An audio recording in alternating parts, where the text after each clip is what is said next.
Buddy, this is how I am going to do my introduction this spring because I am on maternity leave and because I have a sub there and a long-term sub coming. I figured this might be the best way just to make sure we all get the same information and that you hear it from me. So if you are in one of my classes this spring, you are going to watch this as a class. I'm sorry this is a little bit boring, but this is what we're going to have to do to start the year this year. I'm sorry if you're taking more than one class with me and you got to watch this twice, but hang in there. It'll get better, I promise. So I am Mrs. Beeson.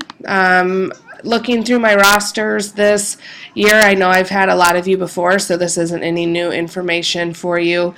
This is me. This is not what I look like right now, however, as I'm 37 weeks pregnant as I'm recording this, sitting in my sweats at my kitchen table. But that's what I look like most of the time. So anyway, I am the business instructor at Carroll High School. I just want to tell you a little bit about me for those of you that haven't had me before.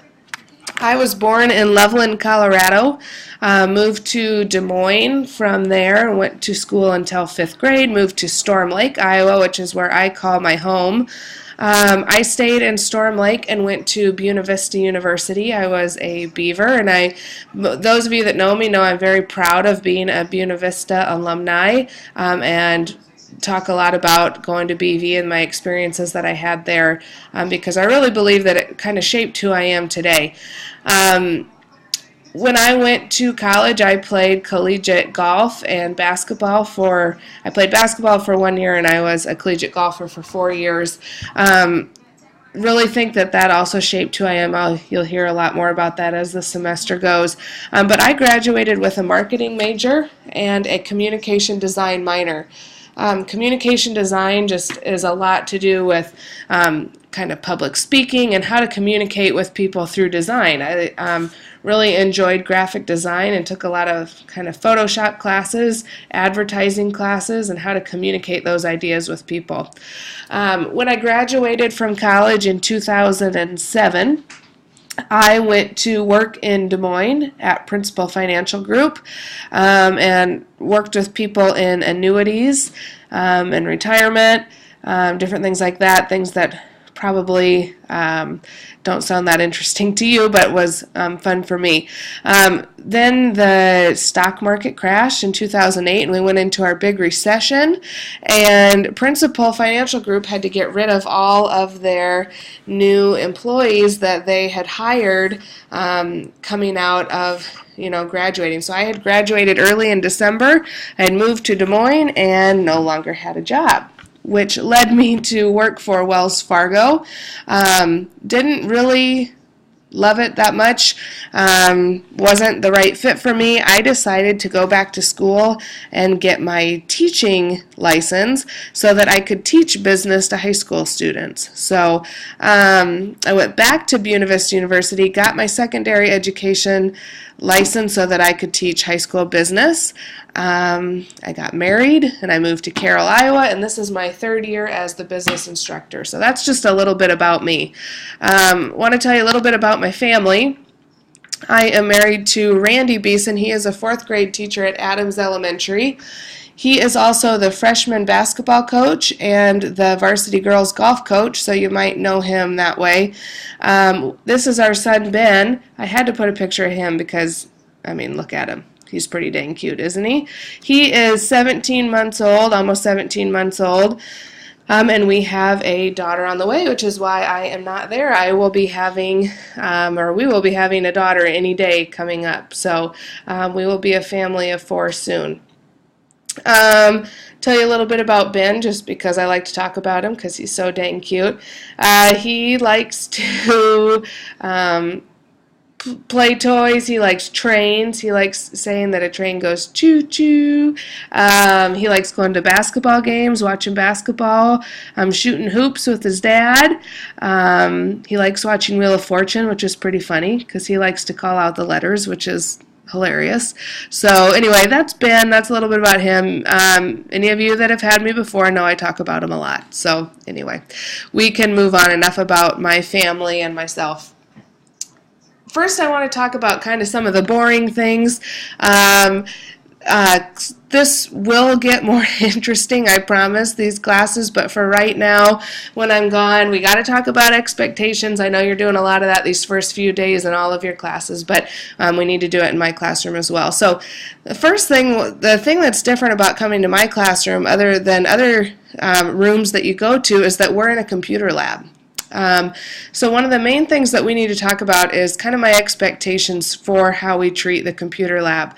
I treat you like you are all adults, so I don't expect that we'll have any issues, but things that you kind of need to know.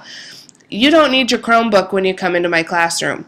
The Chromebooks are an awesome thing that we get to have. You get to take them home. They're really helpful for a lot of different things, but because we have these awesome Mac computers in my classroom, we don't use the Chromebooks in here.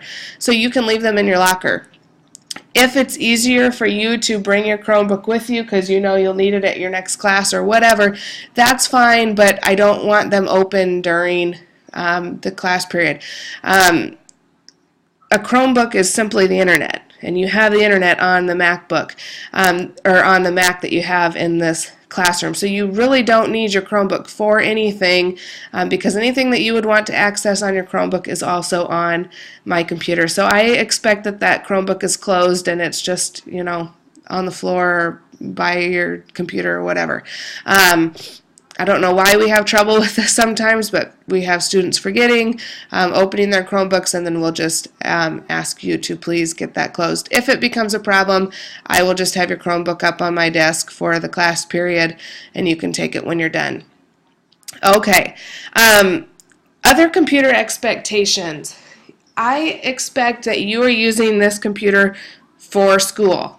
Okay, I use my MacBook that I was given when I became a teacher at Carroll for school. Okay, that's what it's for. Even though maybe Pinterest or ESPN or Facebook or whatever is not anything inappropriate, if it's not being used for school, I expect that you're not on those websites, okay? So there are times when maybe you do get on Facebook or you do get on Pinterest because we're using that for school or ESPN, whatever. But if it's not being used for school, you signed at the beginning of the year with your parent that you would use these computers for school, you know, related things only. So if you are not following those expectations, there will be consequences, and we can talk about those later. You can always look in your handbook, your school handbook, and see kind of what those consequences are for not being on a school website. Okay. Obviously, anything not school appropriate would be even worse, but I don't think we'll have any trouble with that. Okay. Other computer expectations is just that you don't have food and drink in my classroom, and that is mostly because of those computers. We really want to make sure those are nice. Because you all have a Chromebook now, if we don't take care of these Macs, they're going to have no reason to replace them and get, you know, newer and better computers and stay with this nice computer lab. So make sure that you treat these computers with care and that you take care of them so that we can continue to have them in the semesters to come. Okay? Now just on to my expectations as being in my classroom, kind of apart from the computer, or I guess with the computer altogether. My main, number one, biggest expectation is don't let anything get in the way of your learning or my teaching. Okay? That kind of covers everything. If you are not doing anything that's going to get in the way of one of those two things, you are going to have a great semester in here, and we're going to have a great semester, okay? But if you are doing something that's getting in the way of you getting to learn or me getting to teach, we're going to have an issue, okay? Come to class ready and eager to learn every single day, okay? You have to be here every day. I have to be here every day, or my sub has to be there every day, I guess, until I get there from maternity leave. Let's learn something and let's get something out of it. I want you to learn something every day, and I want to learn something every day. I learn a lot from you guys. I want you to learn a lot from me as well. So come to class ready to learn something. We're not going to sit and do nothing, so make sure you're ready and eager to learn. Okay? Be respectful to your teacher and your classmates. Usually your teacher is me. Okay, but you guys kind of have a different start to the semester where you need to be respectful to me, and that would be through email or a phone call maybe. You need to be respectful to this long-term sub that's there, who will be Ms. Ewalt. You also need to be respectful to any other substitute that's there, maybe at the beginning of the semester or throughout the semester, okay? And any teacher's aide. Any adult that's in the room, you need to be respectful to, as well as your classmates. I know you will do that, okay? Lastly, put forth your absolute best effort at all times. I guarantee you, if you put forth your best effort, you will do just fine in my classes, okay? Here is my thing about expectations. Let's say that you bomb a test and you do terrible on a test, okay? And you come into me and you say, I did so bad on my test. Is there anything we can do? I'm going to go over and look at these expectations, and I'm going to say, okay, did you let anything get in the way of your learning or my teaching?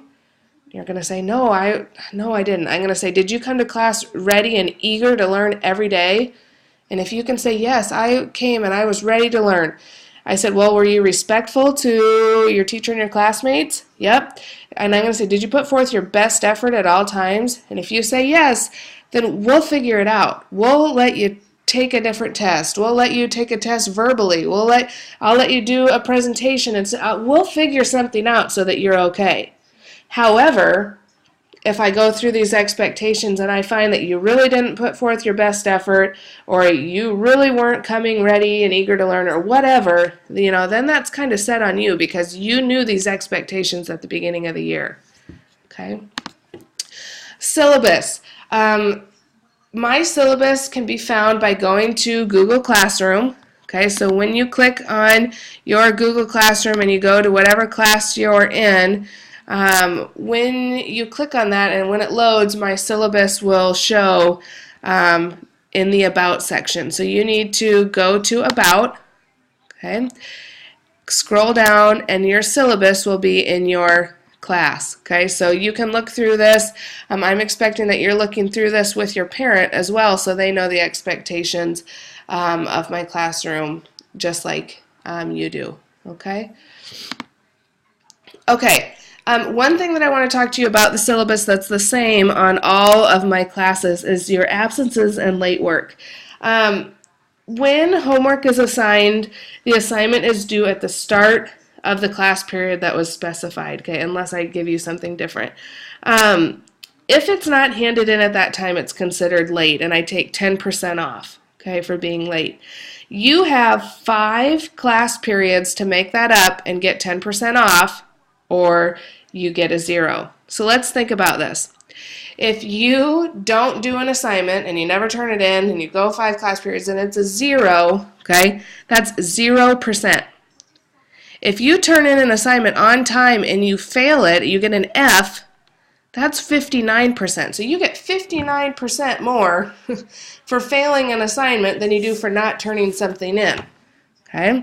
Let's say you fail the assignment and turn it in late. That's 49%. So you get 49% more for being terrible, being late and doing terrible on it, failing it. You get 49% more for just trying.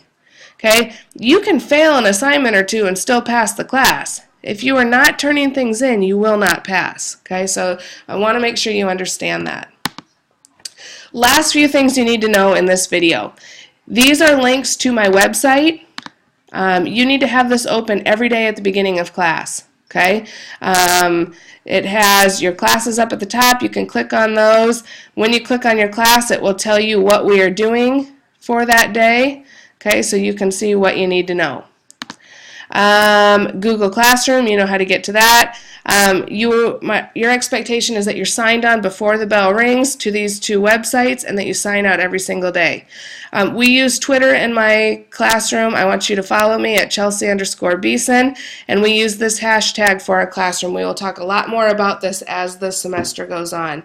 Thank you for listening. I know this is a little bit boring today. I promise things will get better as we go. That is all you need to know kind of for your introduction for this spring semester.